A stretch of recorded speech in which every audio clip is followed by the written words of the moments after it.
Algebra Nation video will be the right side of page 49, 7 squared. Problem number 8. In this problem, we are dealing with money. How much money do we have in our piggy bank? Well, we are told that our coin bank has a total of $51.50. How does it get that $51.50? Well, it gets it from having dimes and from having quarters. So, in our coin bank, we only have two different types of coins, dimes and quarters. When you add up the total amount of money that you get from your dimes and the total amount of money that you get from your quarters, you have $51.50. Now we're told an extra tidbit of information. We have 115 dimes, so we know the number of dimes that we have. That's good. All right, let's see what we've got. Our ultimate goal is to figure out how many quarters are in the coin bank. So we know how many dimes we have. We want to know how many quarters. Well, let's figure this out. So the total amount in the coin bank, the total amount in the bank is equal to what? Where does the money from the coin bank come from? It comes from dimes and it comes from quarters, right? You only have dimes and quarters. So the total amount in the coin bank is your money from quarters plus your money from dimes. Okay, let's think about this a little bit more. Can we put numbers anywhere? Yes. Do we know the total amount of money in our coin bank? Yeah, it's $51.50.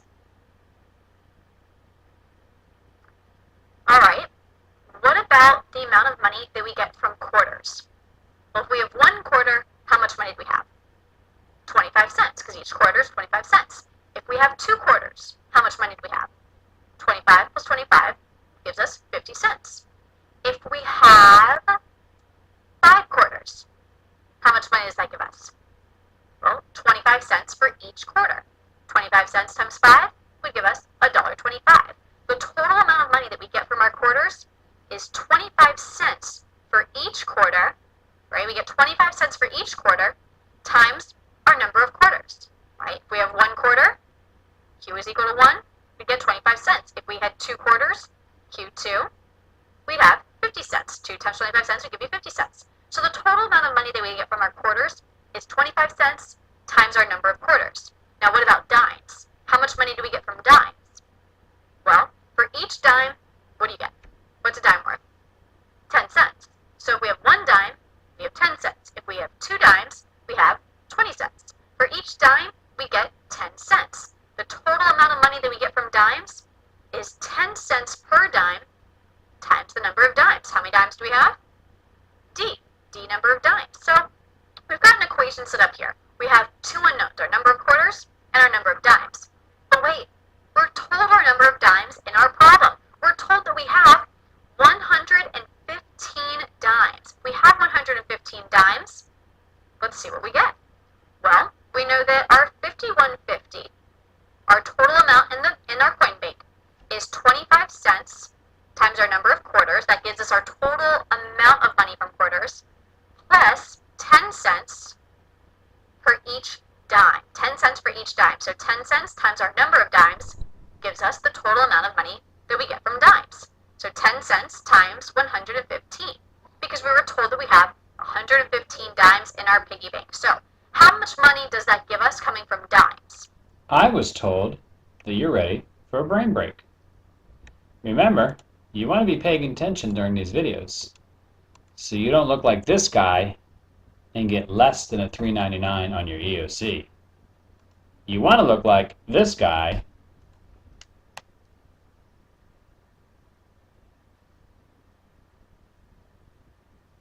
because he's doing the robot dance.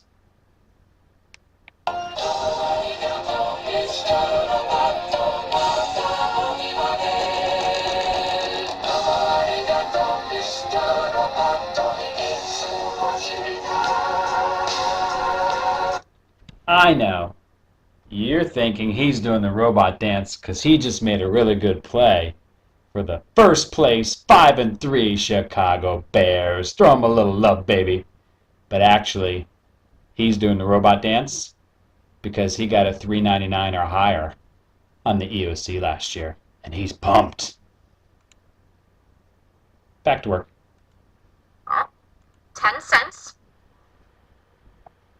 0.1, 10 cents for each of those 115 dimes gives us $11.50 from dimes. So the fact that we have 115 dimes, we know that we have $11.50 worth of dimes.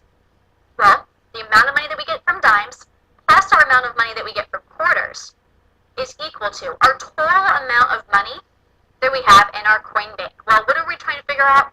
We're trying to figure out how many quarters we have. Well, if the total amount of money from quarters plus the total amount of money from dimes has to equal our total amount of money in our coin bank, all we're doing is solving for Q. Okay, well, let's think about this. How much money is from quarters? How much money would be from quarters?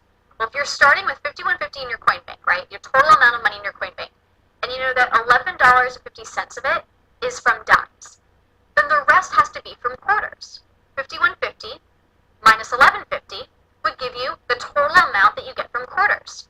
Well, subtracting $11.50 from both sides of our... She would have gotten plus 10 if she had said inverse operation. Combining like terms. Constants. Oh my gosh! When you see her next time, tell her she's missing out on all these beautiful points.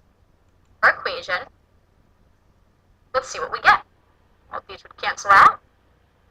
0.25Q is equal to 51.50 minus 11.50, and we get $40. Well, that makes sense if you think about it, right? The total amount of money is 51.50, and you know 11.50 of it is from dimes. The rest of it has to be from quarters. Well, 11.50 plus what gives you 51.50? Well, you'd have to have 11.50 in dimes and $40 in quarters for a total amount of 51.50. That's all we did here. We figured out how much money we have to have in quarters. Well, the amount of money that we have from quarters is equal to $40. We have $40 worth of quarters. How many quarters does that give us? Well, let's solve. There's 4 quarters and a dollar. You could think about it that way. Or let's just solve for Q. Divide by 0.25. Divide by 0.25.